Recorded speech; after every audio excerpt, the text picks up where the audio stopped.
I would just a bunch of green military this country.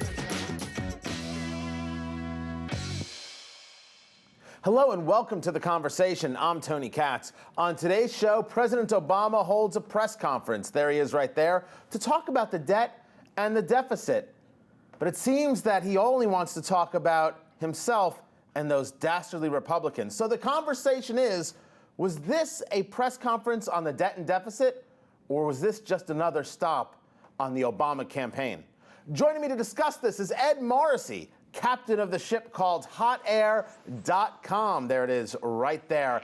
And Noel Sheppard, associate editor at Newbusters.org, a great site exposing bias in media. And in studio, host of Cruiser Control on PJTV and trying to steal my point and not succeeding, Stephen Kruiser. So much better. Gentlemen, it's a pleasure to have you here. The press conference just kind of wrapping up. We were able to get a long look at it. We've been talking about it all morning.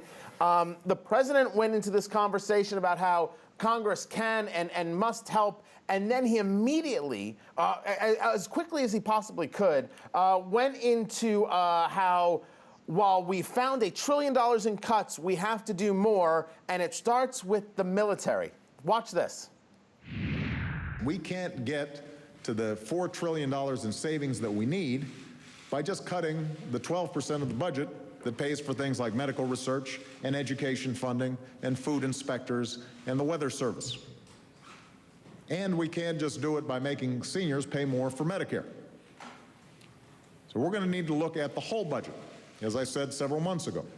And we've got to eliminate waste wherever we find it and make some tough decisions about worthy priorities. And that means trimming the defense budget while still meeting our security needs.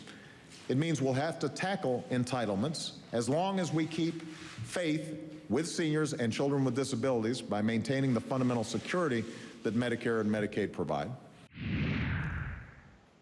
Ed, let me bring it over to you in beautiful scenic downtown Minneapolis. I don't believe that bringing up the military was an afterthought. That's the place he was going to first to try and, I would say, my word, stick it to Republicans. And then his example for what we'll lose out on is food inspectors in the National Weather Service. It's curious that he decided to approach it this way, because if you take a look at the Pentagon budget, which is, even if you throw in Homeland Security, it runs to about $900 billion. You're not going to solve a $1.5, $1.6 trillion deficit there either. The place you have to solve that is in entitlement spending. That's the only place that you can actually get that kind of savings in. And yeah, I don't doubt that you can trim some money out of the Pentagon.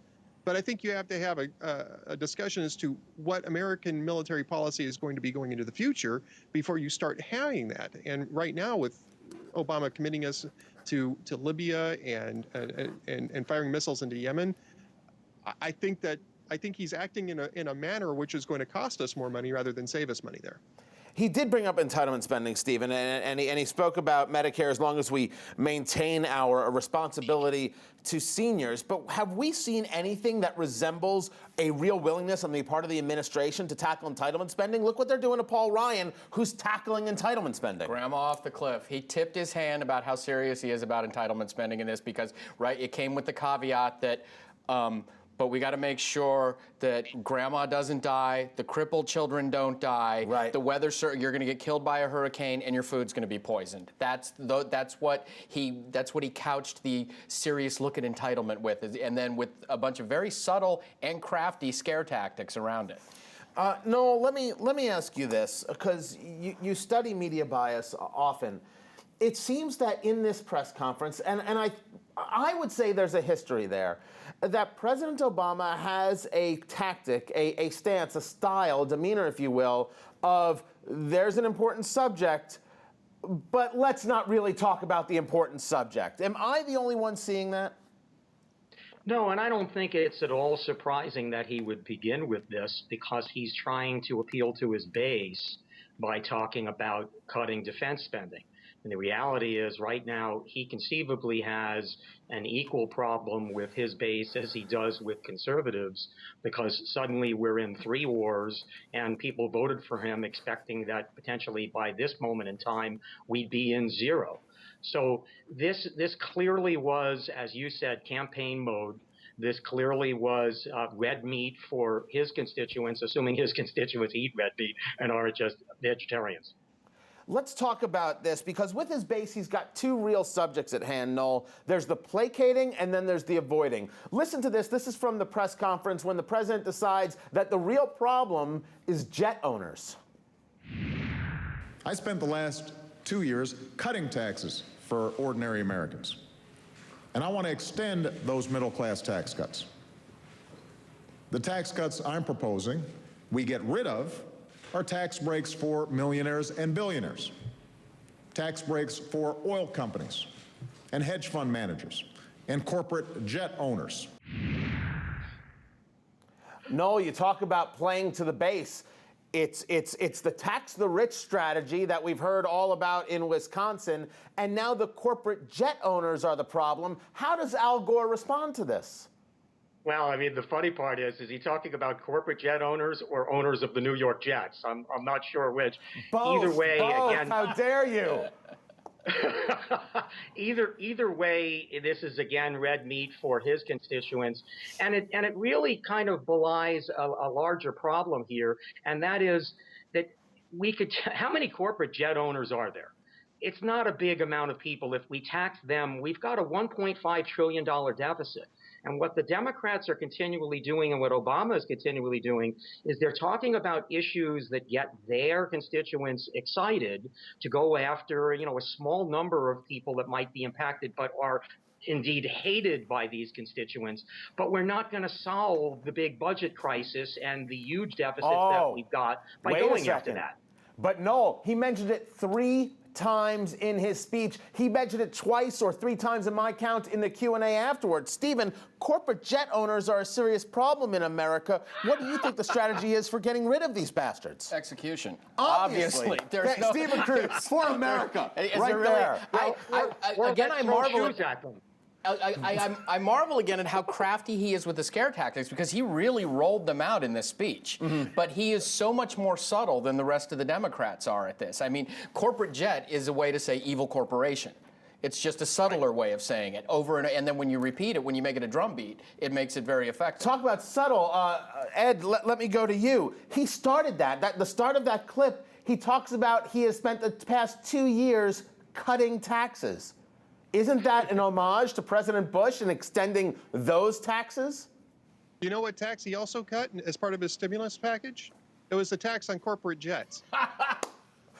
Wait, are you kidding?